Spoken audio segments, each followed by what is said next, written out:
आप देख रहे हैं इंडिया न्यूज, आपके साथ मैं हूं रचना बंसल। अफगानिस्तान में जो कुछ हो रहा है वो पूरी दुनिया देख रही है। काबुल एयरपोर्ट पर आतंकी हमला और फिर अमेरिका का बदला। लेकिन इस बीच बड़ी खबर ये कि काबुल एयरपोर्ट एक बार फिर से धमाकों से दहल सकता है, इस तरह की आशंका और इस तरह की जानकारी मिल रही है। काबुल एयरपोर्ट पर अभी भी हजारों लोगों की भीड़ जुटी हुई है, इस कोशिश में, इस आस में कि शायद अफगानिस्तान की सीमा से बाहर निकलने में कामयाब हो जाएं। हालांकि ये कोशिश ना के बराबर है और ये उम्मीद लोगों के लिए ना के बराबर है। उसके बावजूद लोग ऐसी कोशिश में लगे हैं। जो भीड़ आप देख रहे हैं खचाखच तस्वीरों में, उसे देखकर अंदाजा लगाया जा सकता है कि कितने लोग हैं जो अफगानिस्तान को छोड़ना चाहते हैं। अलर्ट के बावजूद लोग एयरपोर्ट पर अभी भी जमे हुए हैं। अमेरिकी दूतावास की तरफ से जानकारी धमाके से पहले भी दी गई थी कि धमाके हो सकते हैं। अपने नागरिकों को वहां से हटने के लिए, सुरक्षित रहने के लिए कहा गया था। हुआ वही, सिलसिलेवार बम धमाके, 170 से ज्यादा लोगों की जान गई, 13 अमेरिकी सैनिक भी उसमें मौजूद रहे। और अब धमाकों के कुछ ही घंटे बाद लोगों में दहशत ना के बराबर है, या फिर ये कहिए कि गुलामी की जंजीरों को तोड़ना चाहते हैं ये लोग। और अब कह रहे हैं कि अगर मरना ही होगा तो एक बाद में मर जाएंगे, तिल करके गुलामी की जिंदगी जीने से बेहतर है। इस बीच बड़ी खबर, अफगान अब आतंकित स्थान बन चुका है। आतंकियों का जमावड़ा धीरे धीरे यहां बढ़ रहा है। पहले तालिबानी लोगों को परेशान करते हुए दिख रहे थे, उन्हें क्रूरता की हद तक पार करते हुए दिख रहे थे। और ऐसे में अब आईसिस के खुरासान मॉड्यूल की तरफ से जिस तरीके से हमला हुआ, हाहाकार लोगों में मचा हुआ है। आतंकियों के हाथ में हुकूमत जाती हुई दिख रही है। अफगानिस्तान का भविष्य कोई नहीं जानता, लेकिन खबर यह भी कि अफगानिस्तान में जो कुछ हो रहा है उसके पीछे पाकिस्तान है और पाकिस्तान के पीछे चीन है।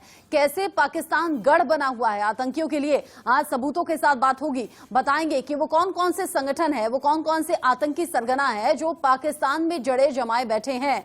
आपको बता दें कि कौन कौन गेस्ट हमारे साथ जुड़ेंगे। हमारे साथ डॉक्टर विनोद दत्ता होंगे, विदेशी मामलों के जानकार। साथ ही साथ कर्नल शिवदान सिंह हमारे साथ होंगे रक्षा विशेषज्ञ के तौर पर, और साथ ही साथ retired group captain doctor VN Jha defence expert के तौर पर हमारे साथ जुड़ेंगे। एक एक करके चर्चा करेंगे और जानेंगे कि किस तरीके से पाकिस्तानों में आतंकी जड़े जमाए हुए हैं। थोड़ी सी जानकारी अपने दर्शकों के साथ हम साझा कर लेते हैं कि कैसे एक एक संगठन पाकिस्तान में पनाह पाए हुए हैं। हिजबुल मुजाहिदीन पीओके के मुजफ्फराबाद में यहां जड़े जमाए हुए, साथ ही साथ अल उमर मुजाहिदीन भी यहीं पर जड़े जमाए हुए। मुजफ्फराबाद जो कि पीओके में आता है, यहां भी पाकिस्तान की शय पर ही फल फूल रहा है। इसी तरह के संगठन और भी हैं। हरकत उल मुजाहिदीन मुजफ्फराबाद पीओके में ये भी है।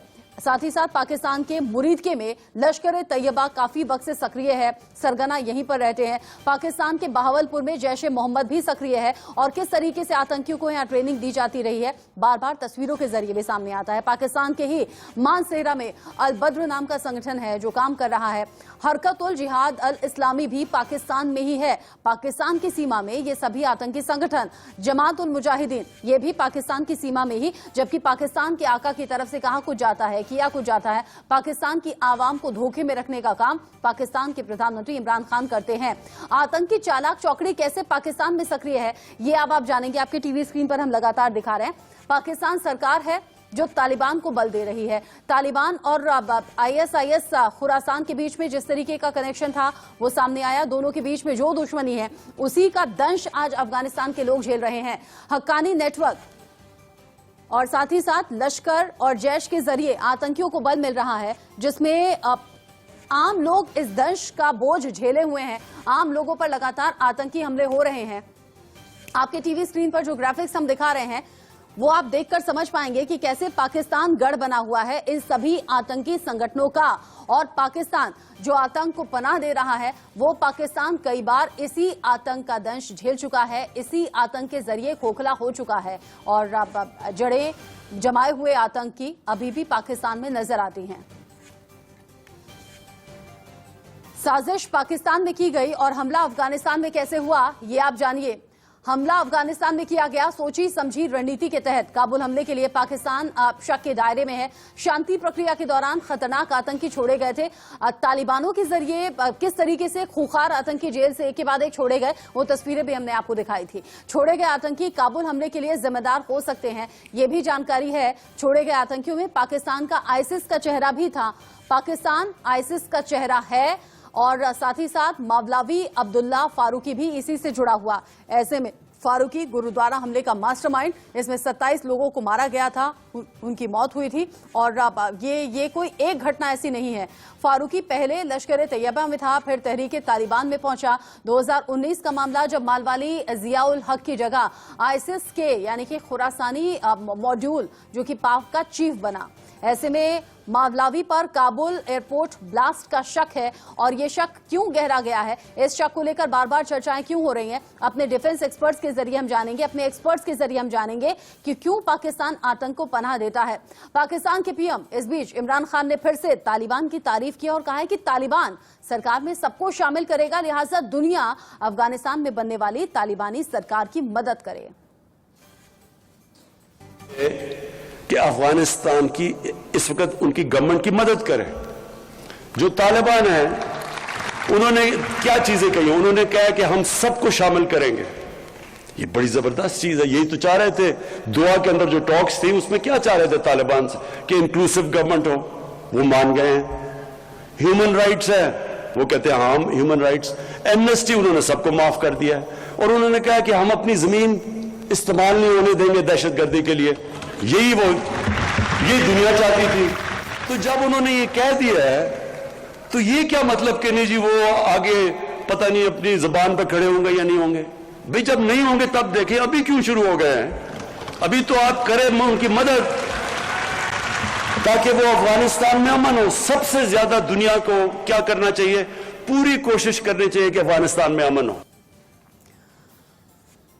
हमारे साथ गेस्ट जुड़े हुए हैं, उन्हीं से हम बात करेंगे। इमरान खान के शब्द किस तरफ इशारा करते हैं।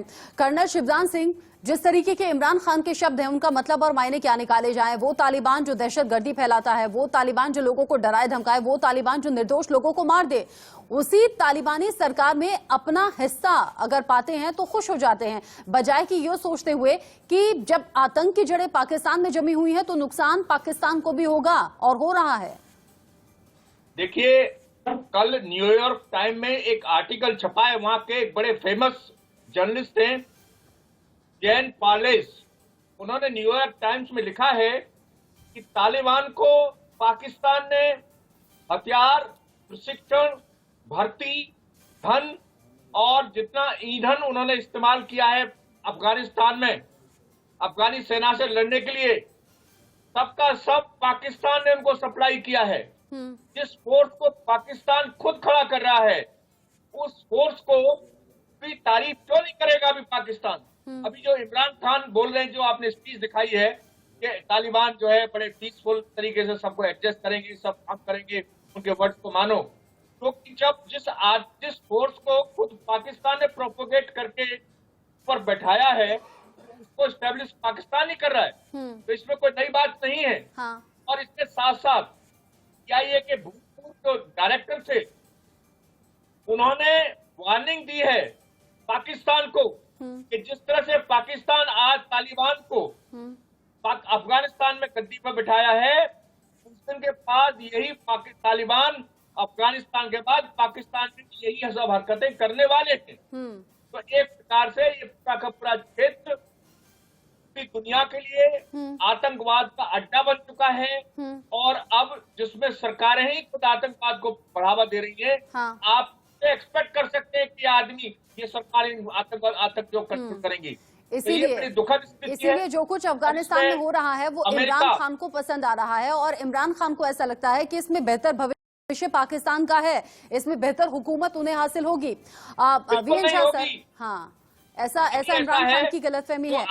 हाँ।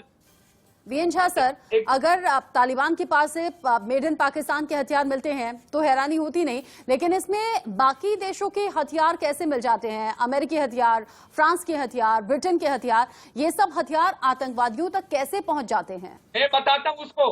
देखिए, जब अफगानी सेना को के अंदर 2001 के बाद उन्होंने तालिबान ने अपने लोगों को भर्ती कराना शुरू कर दिया। जवाब दे रहे हैं सर, वीएन झा सर जवाब दे रहे हैं। इसका जवाब मैं 2 चरणों में देना चाहूंगा। पहला तो आपका जो पहला क्वेश्चन था कि इमरान खान ने क्या कहा। देखिए, इमरान खान की सिर्फ 3 बातों पे जरा आप ध्यान दीजिए। पहला, 2018-2019 में उसने प्रेसिडेंट ट्रंप के सामने में कहा था कि उसके सरजमीन पे 40 से ज्यादा तंजीम टेररिस्ट हैं और 40,000 से ज्यादा टेररिस्ट उसके धरती पे हैं। पहली चीज। दूसरा, अभी लगभग 1 महीना पहले इमरान खान ने कहा था, सबों से अपील किया था कि तालिबान जब प्रोग्रेस कर रहा हो अफगानिस्तान में, कोई उसका हर्डल न बने, कोई उसको न रोके।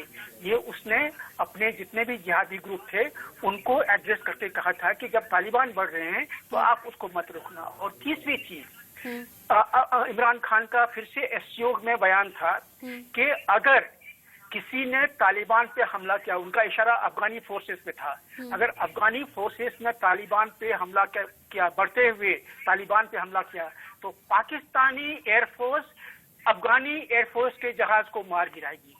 ये 3 चीजें हैं। तो इन 3 चीजों से पता चलता है कि इमरान खान पाकिस्तान पूरे के पूरे इस तालिबान आईसिस के नेक्सस के पीछे है। सारी शक्ति पाकिस्तान की है। अब मैं थोड़ा सा आपको लेके चलता हूँ, ये ब्लास्ट जो हुआ था उसके ऊपर में। ब्लास्ट ये फिदाइन अटैक था, आत्मघाती अटैक था। आत्मघाती अटैक की ट्रेनिंग विश्व में कहाँ दी जाती है? सबसे ज्यादा आत्मघाती ट्रेनिंग दी जाती है पाकिस्तान में, जिसको वो फिदाइन बोलते हैं, और वही हमने भारत में बार बार देखा हुआ है। तो विश्व फिदाइन अटैक का एक्सपर्ट पाकिस्तान है और वही अटैक वहां पे हुआ था। और क्यों हुआ था इसके पीछे अभी बहुत कम लोग बात कर रहे हैं, जो तथ्य हैं जो पब्लिक आइज में नहीं है। रचना जी, आज से सिर्फ 7 दिन पहले आप फोकस कीजिए अपना अटेंशन। पाकिस्तान ने डिक्लेयर किया था कि इसके फॉरेन मिनिस्टर शाह महमूद कुरैशी वो अफगानिस्तान काबुल जाएंगे और उनका एम था कि पूरा का पूरा जो एडमिनिस्ट्रेशन है उसको अपनी मुट्ठी में लेके यहाँ से पाकिस्तान से रिमोट कंट्रोल करेंगे। लेकिन तालिबान अभी अपनी खुद के हिफाजत में लगा हुआ है कि विश्व पटल पे उसकी इमेज साफ हो। इसीलिए उसने शाह महमूद कुरैशी को वहाँ आने नहीं दिया। हो सकता है कि इससे इन्वॉल्व होके, इससे तिल मिला के पाकिस्तान, जिसका जो कि आईएसआई हेडक्वार्टर का आईएसआई के का हेडक्वार्टर पेशावर में है, आईएसआई के अंदर में है, शायद उसके थ्रू काबुल एयरपोर्ट पे हमला कराया हो। मुझे बिल्कुल आश्चर्य नहीं होगा, विश्व को बिल्कुल आश्चर्य नहीं होगा। तो ये सारे पॉसिबिलिटीज पॉसिबल हैं। अब हथियार कहाँ आता है तालिबान को? तो जब तालिबान वहाँ पे कॉर्नर हो गई थी तब उसको हथियार पाकिस्तान दे रहा था, चीन दे रहा था, और रशिया पिछले 2 दशकों से चाहता है कि अमेरिकी फोर्सेस अफगानिस्तान में हराई जाए। तो इसीलिए तालिबान को हथियार देने के लिए, क्योंकि पाकिस्तान के पास में फंड नहीं है, तो कंसेशनल रेट पे चोरी छुपे और किसी और तरह से बहुत चीन और रशिया दोनों उसको हथियार मुहैया करा रहा है। ये अलग अलग वक्त पर जाहिर हो चुका है कि कैसे पाकिस्तान आतंक को पनपने का मौका देता है, उसे पनाह देता है। पाकिस्तान के पीछे चीन होता है, चीन के पीछे रशिया भी इन दिनों नजर आ रहा है। लेकिन अफगानिस्तान का भविष्य क्या नजर आता है, वो भी तब जब वहां पर तालिबान कब्जा कर चुका है, वहां पर आईसिस का खुरासान मॉड्यूल धमाके करता है। 2 आतंकी संगठन अगर आपस में लड़ रहे हैं और दोनों को ही पाकिस्तान बल दे रहा है, तो इसमें पाकिस्तान के लिए कहीं उल्टा काउंटडाउन तो शुरू नहीं हो गया?